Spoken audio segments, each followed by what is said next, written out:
Hi, my name is Eleni Pino, and I wanted to thank you for coming to my MPA talk on teaching writing within the field of psychology. Um, I have a brief talk here. I will also be available to answer questions on the discussion board, or I think they have like little mini Zoom breakout rooms, and I'm happy to jump in there to answer any questions and have any discussion that y'all might want to have about teaching writing.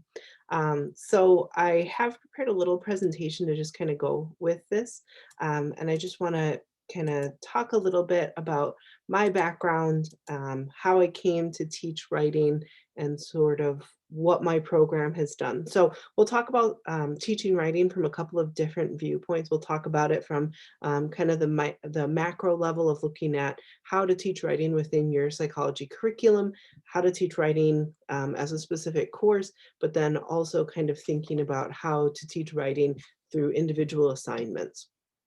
So to get started, I just want to share my presentation with you all here.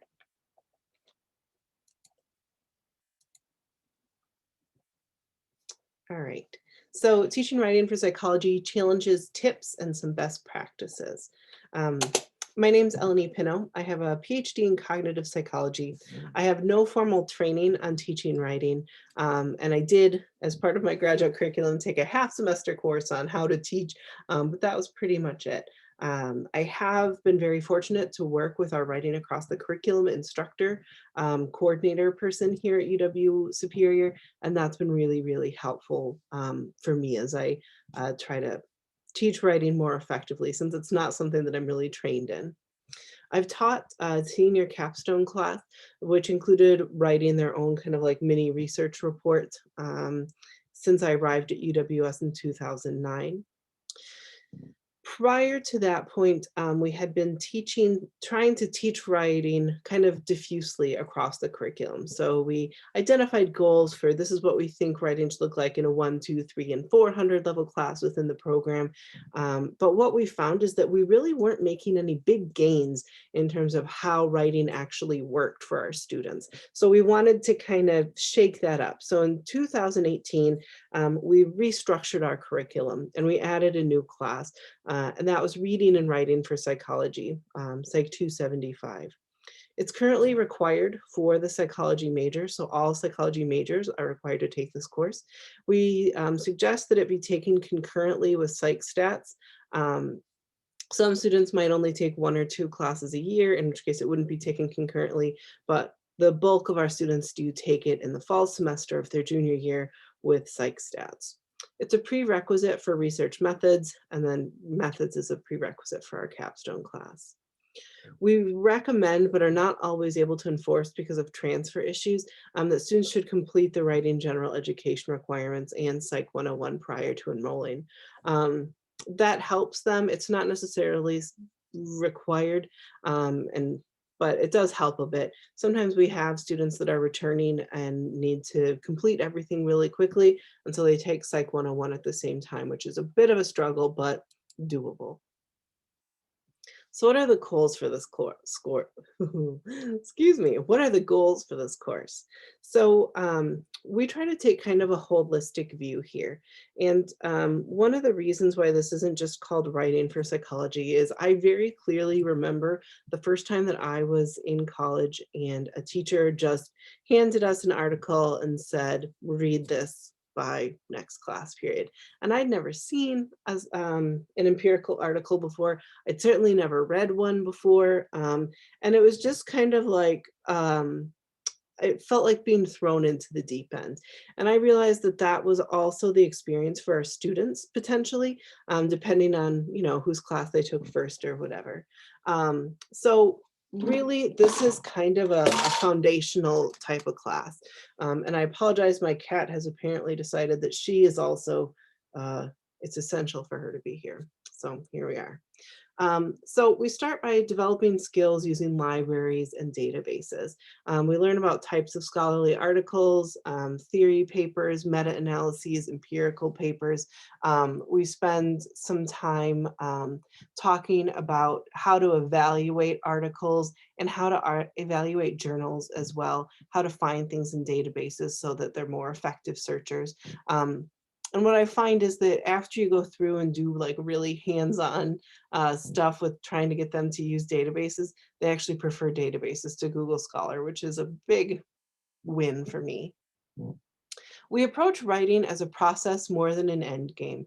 And this, I think, is really the most critical piece. It's also something that's foundational to the best practices for writing across the curriculum. Um, our students often kind of feel like writing is a one and done kind of thing. They write one draft, they turn it in, and that's about all that they might be willing to do. And this class really shows them that there's another way and that it's a lot better. We focus a lot on looking at strategies for reading scholarly articles, and I'll talk a little bit about what that might look like when we go through and talk about the different assignments. We begin the mastery of APA style in this class as well. So I can talk a little bit about some of those assignments as well. But this way, when they hit research methods, it's kind of assumed that they're going to be using APA style for their citing and writing and that kind of stuff. The other thing that was really important for us was to take a more holistic view of what it meant to do writing well. So we didn't think that the end game for this class really should be just writing a scholarly literature review or empirical paper. Um, so they have 3 assignments for writing for different audiences. The first one is to write a general audience paper, like a science essay, similar to what you might see in like the Atlantic or Slate. Obviously, you know, we're working towards that level of quality, but that's kind of the goal there, is to communicate science to a broad um, audience. And this is really critical because we don't often teach our students how to do that. We often teach them how to communicate with as if they were an expert to other experts. And we felt that it was really important that we also teach students how to communicate to the public about the benefits of science to kind of combat some of the trends towards scientific illiteracy that we see. Basically, we want our students to be able to explain and get people excited about psychology. They also do an expert audience paper, a traditional literature review, and then they end with an oral presentation that's like a PowerPoint for a broad audience. Obviously, we spend a lot more time on the papers than we do the PowerPoint presentation, but in general, we're doing both uh, oral and written communication bit here. As I was developing this class, I worked with our writing across the curriculum instructors, our coordinator, as well as some of our instructors in the writing program. And there's a lot of best practices for writing across the curriculum that were really helpful in creating this course. So the first is you should have a lot of informal writing. And that doesn't just mean like the general audience paper that I assign. It also just means like journaling, like writing about writing basically, or just writing their thoughts and that kind of stuff. So that informal writing kind of makes writing feel less scary to students. And that's considered one of the best practices. For writing intensive classes, really, the more work you put in at the beginning point, the better. Sorry, the cat stepped on the thing. So well-designed directions for assignments. And I find that I still, even having taught the class multiple times, have to go back in and kind of tweak things to make sure that they're as clear as possible. I also make sure to explain the learning goals for each assignment and connect them back to program, university, and course learning goals. Clear evaluation criteria for assignments is also essential. Writing across the curriculum also says to have frequent feedback on writing assignments. There's different ways that you can do this. You can have minimal feedback, which is a style that I still continue to struggle with. Having feedback on multiple drafts, you can have writing conferences where you give them the feedback kind of face to face or Zoom to Zoom. Writing across the curriculum suggests that you encourage students to seek help outside of class. So working with writing centers as well. This class is also helpful because you can then encourage students to go apply for the writing center. I find that sometimes our writing center is very heavily staffed by students who are creative writers, do a lot of fiction and poetry, and they struggle outside of just like grammar with helping students. So this is a good way to kind of identify students and get them comfortable with the writing center. So hopefully they can apply for jobs then and kind of build up some of that scientific writing. And then also scaffolding assignments is critical. So just to give you some ideas for assignments that teach critical reading skills, I'm available to answer questions about these or give more information. The first thing that I make them do is a scholarly article deconstruction. And basically what that does, it makes them pick an empirical article and they kind of have to go through and deconstruct all of the different parts, look at how they're using sources. So are they writing a paragraph about each source separately? Are they combining their sources?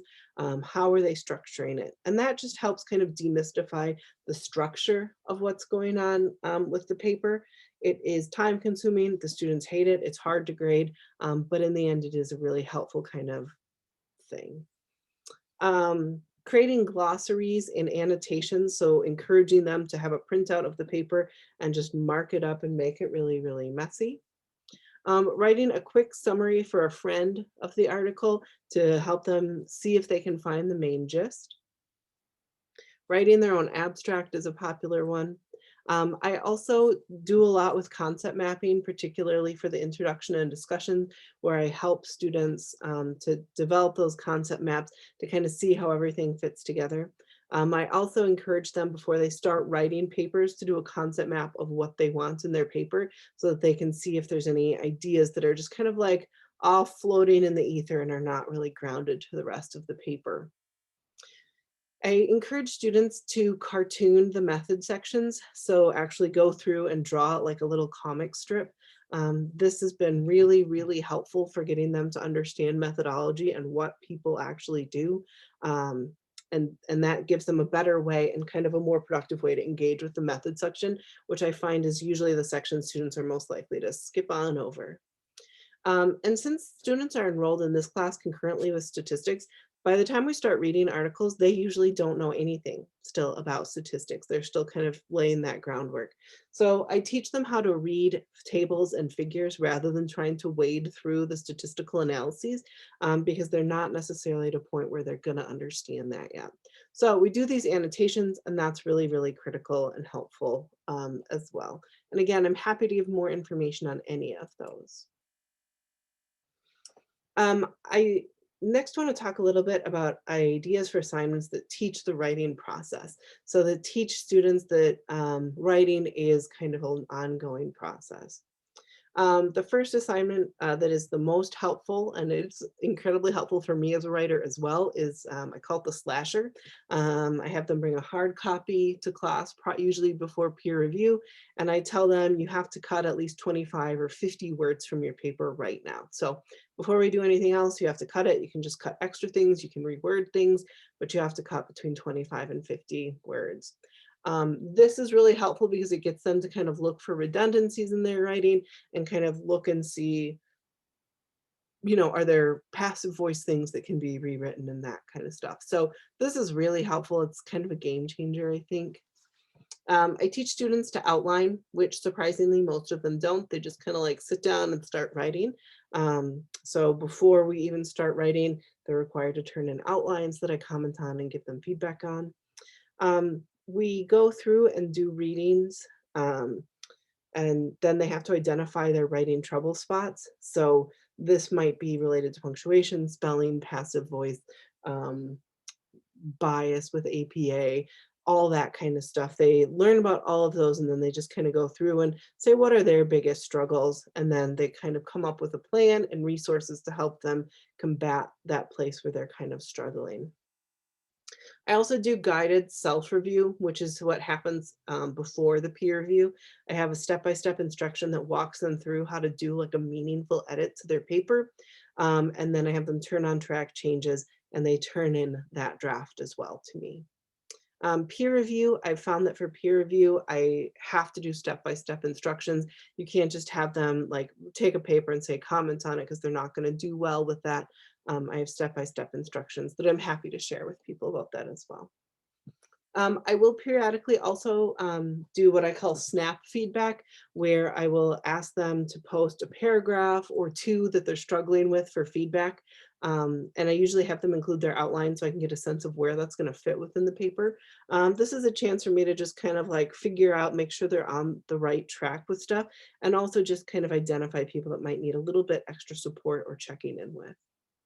The revision memo is also something that I do before the final draft. I ask them to go through and reflect on each draft that they've written. What are the changes they've made and what do they need to do before they turn in that final draft? This is really helpful because it shows them kind of all of the stuff that they've had to do before it's ready to be turned in. I also have weekly low stakes quizzes on APA style and grammar. Um, for some of the reflections, I'll stop sharing and just kind of talk through some of that stuff. Um, for, excuse me. So one of the things that I have found to be true as I teach writing is that it is possible to see meaningful and significant improvements within a single semester. Um, it takes a lot of work, but it is possible. It's also helpful to have conversations with your peers to make sure students learn skills and that they are associating those skills they're learning in class with good writing and not just you personally. One of the things that I will sometimes get is students say, well, I'm a good writer, I just don't know how to write for you, which doesn't really make sense because I'm teaching them how to write for the field, not for me personally. There's a lot of emotional labor required to provide encouragement and feedback, and not everybody can teach a writing intensive class like this. Maybe it's not possible at all institutions, but it's also kind of a skill that some people, might have more in abundance than others. So you want to think carefully about who's going to be teaching these classes. Don't assume that students will transfer their knowledge about scaffolding and the writing process to non-writing classes. So one of the things that will sometimes happen with my colleagues who feel frustrated is they'll just have a paper, they'll give them all the criteria, and then they won't have like any outlines or drafts due, and then the papers they get are not good. So even though the students know that they do better with all of this scaffolding, that doesn't necessarily mean that they're going to automatically do it. So even if you aren't teaching a writing specific course, it's really critical that you build in all of those scaffoldings because it's not a given that students will do that. But the most meaningful change that I see is that students are often shocked at the end of the writing class with the quality of what they've created. I've had students say, and I get this at least every time that I teach the class, I didn't know I could write this well, or I didn't know I could make something that was so good. I frequently have 2 or 3 students at the end of every class that are so proud of their paper that they're going to submit it to the literary magazine that we have on campus. And just that is really reinforcing to me. And I think it's really critical because it shows them that it is possible to write well, that they can write well. And again, they don't always transfer all the steps that are needed automatically, but it is something that's possible, and the students are going to be impressed and pleased with what they create, which is cool. The syllabus for my class, my writing class, is available through Project Syllabus. It's not posted yet. It's March 23rd, and it is not yet posted, but it should be soon. It was accepted by Project Syllabus. The website is here on the screen, and if you go there, you should be able to find that syllabus. You can search for my name or writing for psychology, and you should be able to find it. If you have questions, I'm happy to provide rubrics or more detailed assignments or answer any questions about any assignments that I have. And please feel free to reach out if you'd like to collaborate on a scholarship of teaching and learning about writing. I'm the only one that's teaching a writing class in my program, and I would welcome any collaboration. And the final thing that I just want to share briefly is I'm also an associate editor at Prompt, which is a journal. It was started by writing faculty, but they're trying to reach out more aggressively to non-writing faculty. It's a peer-reviewed journal that publishes outstanding college writing assignments. So if you feel like you have an assignment that is novel and unique and special, I would encourage you to go to thepromptjournal.com and look that up so for publishing. We particularly are happy to work with authors. But this would be something that would be great for graduate students who are trying to build their teaching portfolio, for faculty member like myself that is at a school with very small classes, usually less than 30, so that it would take years to get a good data-driven thing that'll be published. This is much less data-driven, more about the assignment itself and your kind of reflection on what the teaching does. So please reach out to me if you have questions about submitting to prompt as well. So again, please answer and ask any questions. I'm happy to answer them. You can always email me, but I look forward to talking about writing. It's one of the most, I don't know, edifying parts of my job. So thank you all for listening, and I hope that you have a really great day.